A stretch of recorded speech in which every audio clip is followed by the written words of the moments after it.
Hi guys, welcome back to my channel. So இன்னைக்கு நம்ம என்ன பார்க்க போறோங்கிறது நீங்கள் தம்ப்நெயிலே பார்த்துருப்பீங்க. பட் பிஃபோர் தட் வீடியோக்குள்ளே போகிறதுக்கு முன்னாடி நான் ஒன்று சொல்லி ஆகணும். இப்போ ஒரு பொண்ணு யூடியூப் சேனல் ஸ்டார்ட் பண்ணுறா அப்படின்னா அவளுக்கு ஃபர்ஸ்ட் அகேன்ஸ்ட் அவங்க வீட்டிலே தான் இருக்கும். ஆனால் எனக்கு பார்த்தீங்கன்னா என்னோட ஃபர்ஸ்ட் இன்ட்ரோ வீடியோ கீழேயே என் அண்ணா, என் அக்கா, என் குழந்தை எல்லாருமே இன்னும் நல்லா பண்ணு நல்லா பண்ணு அப்படிங்கிற மாதிரி கமெண்ட்ஸ் போட்டுருந்தாங்க. எனக்கு அது பார்க்கும்போது ரொம்ப கிரேட்ஃபுல்லாக இருந்துச்சு. சரி பரவாயில்ல, நம்ம வீட்டில் ஓகே தான், அவங்க வந்து எதுவும் அகெயின்ஸ்டா இல்லை அந்த மாதிரி இருந்துச்சு. ஸோ சொல்லணும்னு நினைச்சேன், சொல்லிட்டேன். ஸோ வாங்க வீடியோக்குள்ள போகலாம்.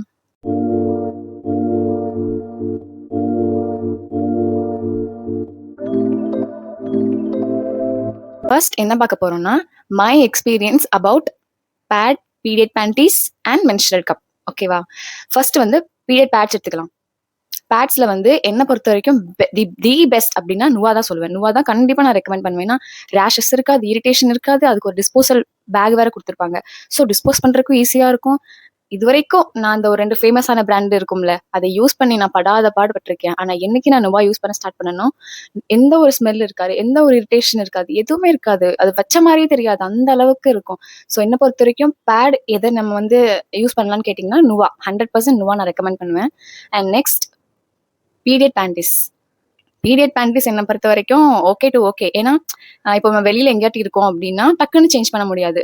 பாட்டம்ஸை ரிமூவ் பண்ணி அதுக்கப்புறம் சேஞ்ச் பண்ற மாதிரி இருக்கும். ஸோ அதனால நான் அது வந்து கொஞ்சம் ரெக்கமெண்ட் பண்ண மாட்டேன். பட் வீட்டில் இருக்கும் போதா இருக்கட்டும், இல்லை எங்கேயாட்டி லாங் ட்ரிப் போறதா இருக்கட்டும், period panties R the best. நான் வந்து பீரியட் பேண்டீஸ் வந்து பி சேஃப்டி அப்படிங்கிற பிராண்ட்ல இருக்கிற பீரியட் பேண்டீஸ் யூஸ் பண்ணியிருக்கேன். ரொம்ப நல்லா இருக்கும். ஆனா ஒன்று, உங்களுடைய சைஸ் பார்த்து வாங்கிக்கோங்க, அவ்வளவுதான். Next menstrual cups. Menstrual cups இருக்கிறதுலே தி பெஸ்ட் அப்படின்னு சொல்லுவேன். அது நீங்க என்ன பிராண்ட் ஆனாலும் ஓகே. நான் வாங்கினது வந்து சினோரா பிராண்ட்ல இருந்து வாங்கியிருந்தேன். அந்த பிராண்ட்ல அது வந்து ஸ்டார்டிங் கொஞ்சம் கஷ்டமா தான் இருக்கும். ஐ மீன் அது வந்து பிஃபோர் பீரியட்ஸ்க்கு முன்னாடியே நீங்க வந்து ஒரு வாட்டி ட்ரை பண்ணி பார்த்துக்கணும். ஏன்னா பீரியட்ஸ் டைம்ல அந்த பெயினோட இதையும் நம்ம பண்ணிட்டு இருக்க முடியாது. ஸோ பிஃபோர் ஒரு 3 நாளைக்கு முன்னாடியோ இல்லை 1 வீக்குக்கு முன்னாடியோ நீங்க அதை ட்ரை பண்ணி பார்த்துருங்க. பார்த்துட்டீங்க அப்படின்னா உங்களுக்கும் யூஸ்ஃபுல்லா இருக்கும். அது வந்து எந்த எப்படி சொல்றது, ஒண்ணு வாங்கினா ரொம்ப நாள் வச்சுக்கலாம், அப்படின்னு ரொம்ப நாள் வச்சுக்கலாம். ஆனா முக்கியமா என்னன்னா அதை வந்து ஸ்டெர்லைஸ் பண்ணியே ஆகணும். ஸ்டெர்லைஸ் பண்ணாம யூஸ் பண்ணாதீங்க. அண்ட் சானிடைஸ் மாதிரியும் பண்ணி வச்சுக்கோங்க. அப்படின்னாதான் அது வந்து எந்த ஒரு இரிட்டேஷன் எதுவுமே இல்லாம இருக்கும்.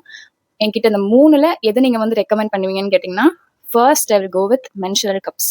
அதுதான் என்னை பொறுத்த வரைக்கும் ரொம்ப சேஃப். ஏன்னா நீங்க கரெக்டா ஃபிட் பண்ணிட்டீங்க அப்படின்னா ஒரு லீக்கேஜ் இருக்காது, ஒரு ரேஷஸ், ஒரு இரிட்டேஷன், ஒரு ஸ்மெல் எதுவுமே இருக்காது. So menstrual cup first. Second பார்த்தீங்கன்னா பேட்ஸ் ரெக்கமெண்ட் பண்ணுவேன். அதுவும் நுவா பேட் மட்டும் தான் ரெக்கமெண்ட் பண்ணுவேன். ஏன்னா எனக்கு அந்த பேட் அவ்வளோ பிடிக்கும். அப்பார்ட் ஃப்ரம் இரிட்டேஷன் எல்லாமே அந்த டிஸ்போசபிள் கவரு அது மாதிரி நீட்டாக இருக்கும். அந்த பேட் யூஸ் பண்ணி பாருங்க, அப்புறம் உங்களுக்கே தெரியும் நான் ஏன் சொல்றேன்ட்டு. அதுக்கப்புறம் பீரியட் பேண்டீஸ் உங்களுக்கு வேணும்னா you can go for that. So அவ்வளோதான். அண்ட் ஒன் மோர் திங், இது முழுக்க முழுக்க என்னோட எக்ஸ்பீரியன்ஸ் மட்டும்தான். நான் இதை தான் நீங்க வாங்கணும், இதை தான் நீங்க வாங்கணும்னு நான் சொல்லலை. இது முழுக்க முழுக்க என்னோட எக்ஸ்பீரியன்ஸ் தான். ஷேர் பண்ணணும்னு நினைச்சேன், ஸோ ஷேர் பண்ணேன். That's it. Bye bye. பிடிச்சிருந்தா லைக் பண்ணிக்கோங்க, ஷேர் பண்ணுங்க, சப்ஸ்கிரைப் பண்ணிக்கோங்க. இன்னொரு வீடியோல பார்க்கலாம். பாய்.